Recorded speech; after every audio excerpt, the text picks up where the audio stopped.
4 de setembro de 1957, 19h30. Uma esquadrilha de 4 aviões F-84, sob o comando do capitão Lemos Ferreira, parte da base aérea da OTA, a fim de realizar um treino de navegação noturna. Percurso OTA, Córdoba, Cáceres, OTA. Aquele voo, aparentemente normal, iria transformar-se na mais insólita aventura da vida dos 4 pilotos. O caso protagonizado pelo então capitão José Lemos Ferreira em setembro de 1957 é o mais antigo do nosso repertório dos encontros imediatos. Este caso ocorreu durante um voo de rotina, um voo noturno entre a base da OTA, Córdoba, Cáceres, já em Espanha, e de regresso à base da OTA. É uma situação interessante que abalou, de alguma maneira, os 4 pilotos envolvidos, que se defrontaram com um conjunto de fenómenos luminosos súbitos que irromperam durante largos minutos a sua formação e causou naturalmente sobressalto. São essas as incidências que vamos examinar de seguida. OTA, 4 de setembro de 1957. Seriam 19h30 quando tudo ficou preparado para a realização de mais um voo de treino de navegação noturna. Já devidamente equipado, o capitão Lemos Ferreira, que mais tarde viria a ser chefe de Estado-Maior da Força Aérea Portuguesa, estava pronto para comandar esse voo. A sua equipa, composta pelos furrieiros pilotos aviadores Manuel Marcelino, Alberto Covas e Salvador Alberto Oliveira, também já se encontrava devidamente preparada e esperava apenas pelas ordens do capitão da esquadrilha. Nessa noite, os 4 pilotos iriam realizar uma missão rotineira de navegação noturna a 25 mil pés. O voo começaria na OTA e teria como meta a cidade espanhola de Córdoba, onde seria depois executada uma mudança de rota a fim de regressar novamente à base aérea da OTA, passando pela cidade espanhola de Cáceres e entrando em Portugal pela zona de Porto Alegre.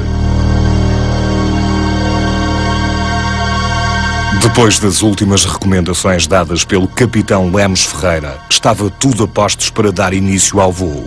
Sendo assim, a esquadrilha de 4 caças bombardeiros F-84 levantou voo da pista. Tal como mandava o procedimento, o F-84 do capitão Lemos Ferreira posicionava-se no comando central e encontrava-se ladeado por um caça à sua direita e outros 2 à sua esquerda. A lua cheia permitia uma visibilidade aérea excelente e o voo correu dentro da total normalidade. Os 4 caças chegaram ao espaço aéreo da cidade espanhola de Córdoba sem qualquer contratempo.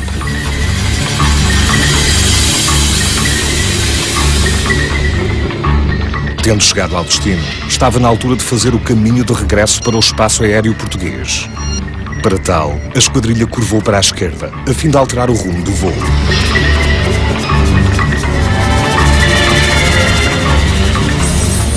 Foi nessa altura que aquele voo começou a ganhar contornos insólitos. Com espanto, os 4 pilotos repararam numa pequena esfera amarela, com características fora de vulgar.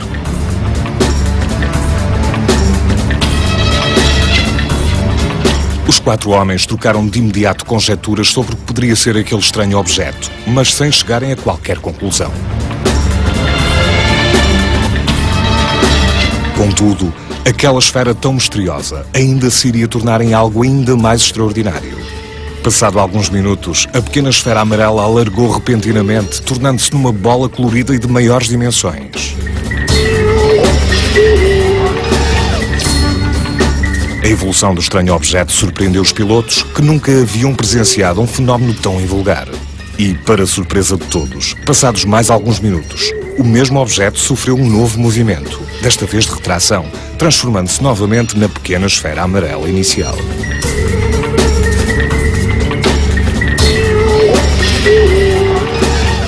Os movimentos de expansão e retração repetiram-se por várias vezes.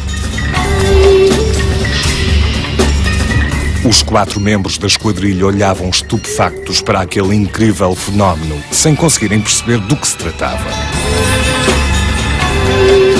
O voo continuou, sempre marcado por aquela estranha massa que, entretanto, havia descaído um pouco da linha do horizonte e que, ora aumentava, ora diminuía de tamanho.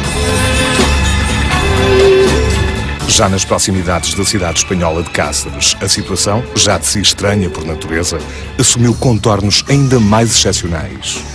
O objeto, até então esférico, modificou-se, assumindo uma forma oval, comparando-se a um dedo curvado com o rebordo recortado e de cor vermelho rubro. A incredulidade entre os 4 pilotos era cada vez maior.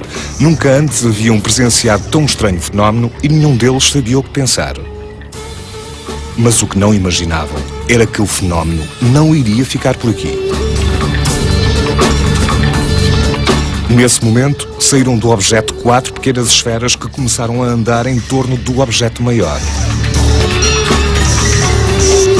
A intriga entre os pilotos aumentava a cada minuto. Nunca imaginaram que um simples voo de navegação noturna se poderia transformar num momento tão inexplicavelmente bizarro. Já muito próximos de Coruche, deu-se mais uma surpresa inesperada. Aquele conjunto de objetos, já de si tão estranho, fez um mergulho repentino, iniciando depois uma rápida aproximação na direção da esquadrilha, dando a clara sensação de que iriam embater contra os caças. Em pânico, a formação dos 4 aviões fez uma manobra de dispersão para evitar a colisão.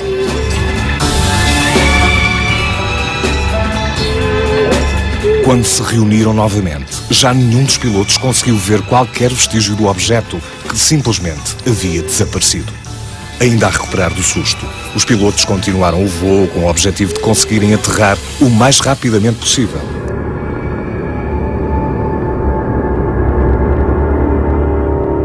Já em terra, as conversas sobre o espantoso momento que haviam vivido continuaram, mas ninguém conseguia encontrar qualquer explicação racional para algo tão insólito. Dado aquele voo ter sido tão especial, o capitão Lemos Ferreira elaborou imediatamente um relatório interno, onde descreveu pormenorizadamente todos os acontecimentos vividos pela esquadrilha naquela noite.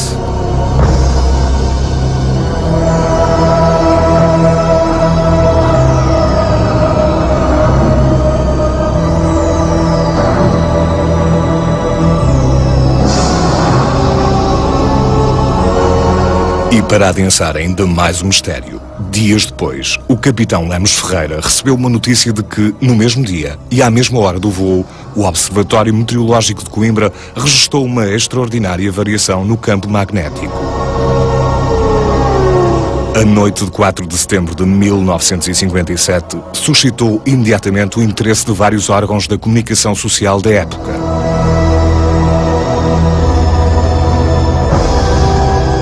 Passados cerca de 50 anos, o capitão Lemos Ferreira, neste momento ex-chefe de Estado-Maior da Força Aérea Portuguesa, relembra aquela que foi a noite mais insólita da sua vida. O voo em si começou de uma forma normal, portanto éramos 4 pilotos, eram 3 sargentos pilotos e eu era o chefe daquela esquadrilha, e era um voo de treino de navegação noturna. E tudo se passou de forma normal, até chegarmos à vertical de Córdoba, quando numa volta pela esquerda deu uma sensação que estava a haver uma coisa qualquer diferente daquilo que era habitual. Vi uma espécie de uma pequena esfera de cor amarela viva, mas era uma coisa relativamente pequena, poder-se confundir com um astro, mas não com os astros que nós conhecíamos. Foi discutido entre nós, através de interfonia, o que é que seria e o que é que não seria, porque estávamos todos a ver a mesma coisa, e as conclusões a que chegámos foram nenhumas, é claro. Passados alguns minutos, aquilo que era a tal pequena esfera, de cor amarelada, de repente teve uma espécie de alargamento para uma coisa muito maior, uma esfera muito maior, com a característica de ser colorida.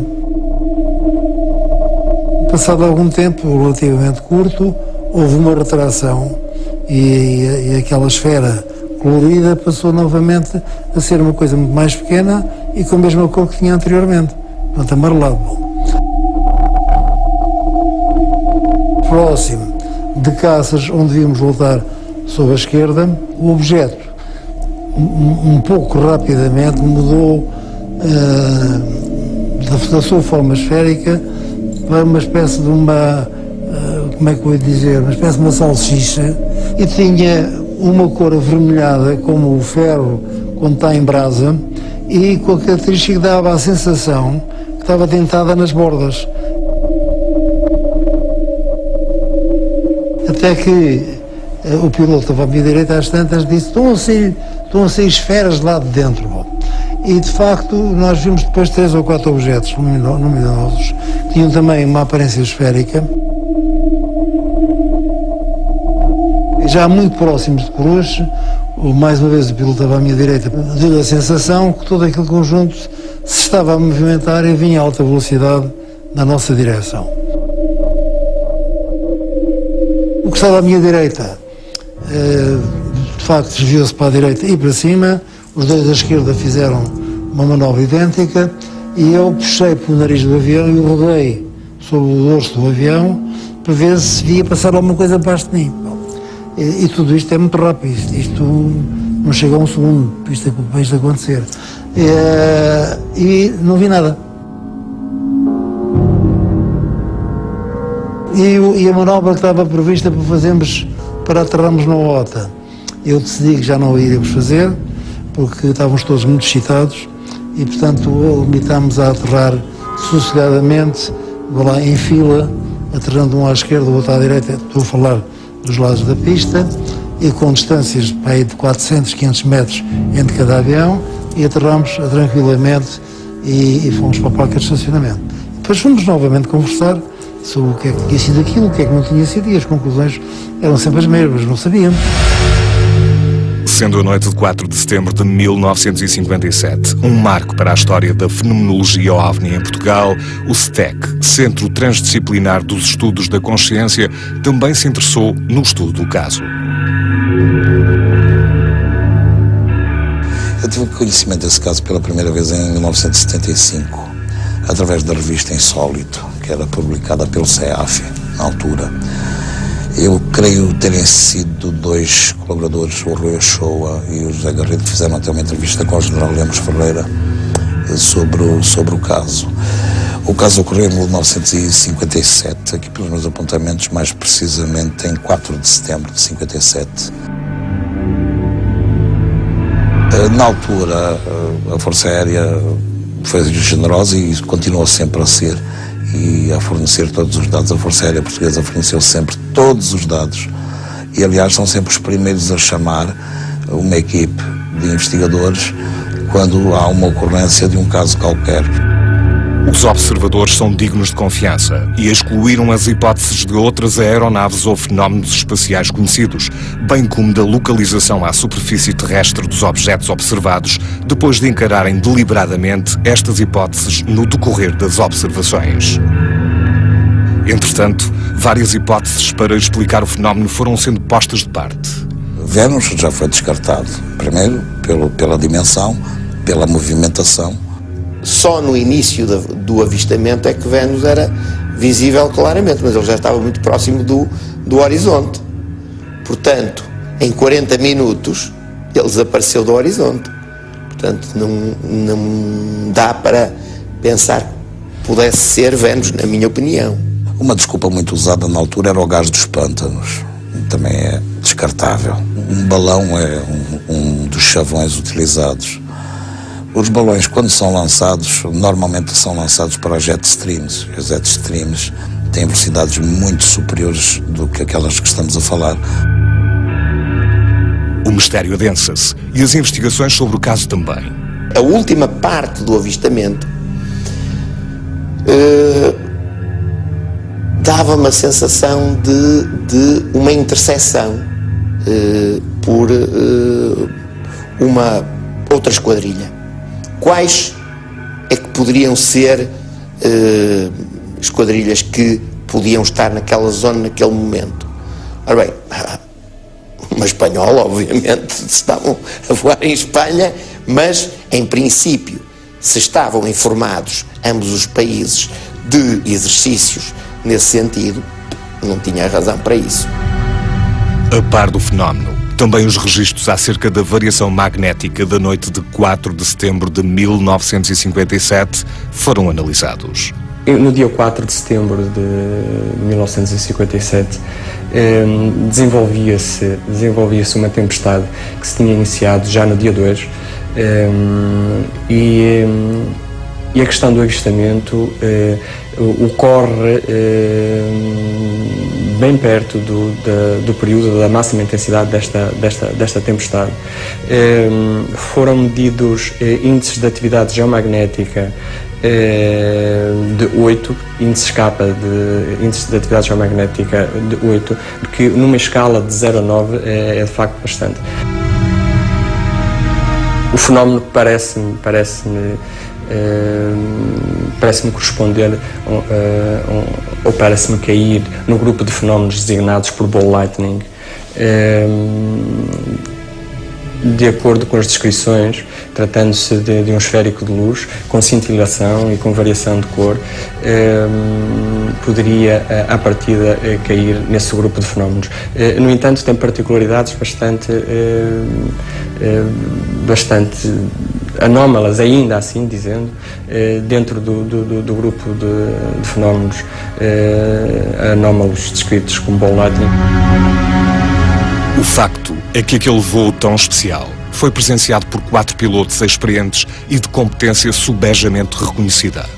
Na altura capitão Lemos Ferreira, e mais tarde general e chefe de Estado-Maior da Força Aérea, um homem de alto gabarito, de grande competência aeronáutica, um homem com uma experiência de voo extraordinária. Já na altura era um excelente piloto, e naquele regresso que faz de Espanha com os Sabres, com os F-84, ele e a tripulação, que era constituída, as tripulações que eram constituídas, salvo erro, por ferriéis, pilotos, na altura ainda havia, hoje já não, os têm que ser oficiais, mas naquela altura era assim.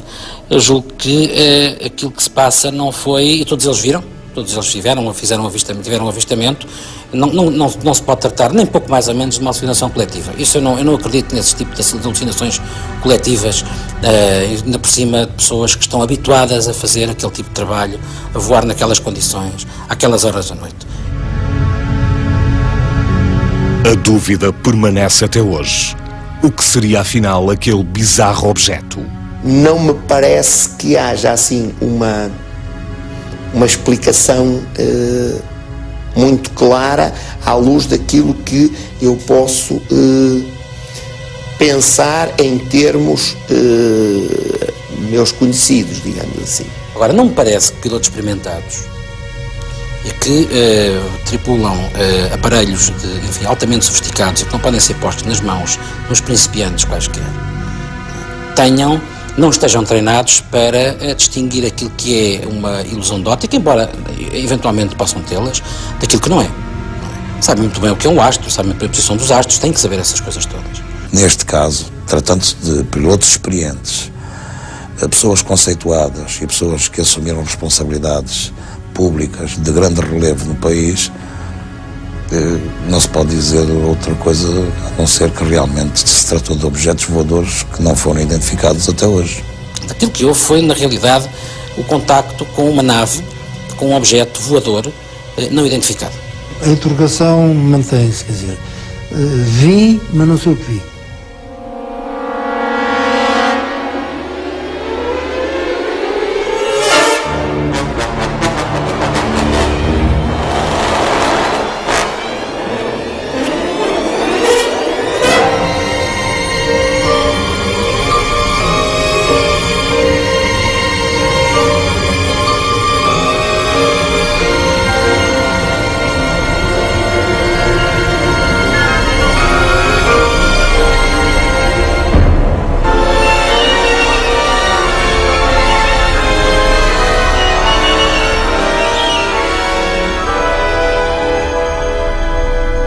No rescaldo deste caso, o que podemos aferir é, sem dúvida, que a capacidade de percepção, de experiência visual dos pilotos, mesmo em voo noturno, é um dado adquirido.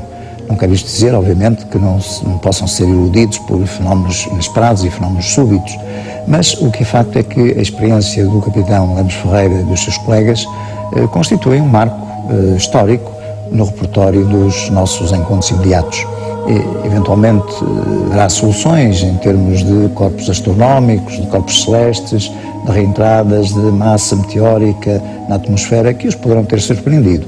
Mas o que é facto é que a credibilidade, o ênfase colocado na descrição destes pilotos leva-nos a concluir que, enfim, do ponto de vista da sua experiência, se tratou de uma experiência original, digna de registro, e por isso os inscrevemos de facto no nosso elenco de casos por resolver.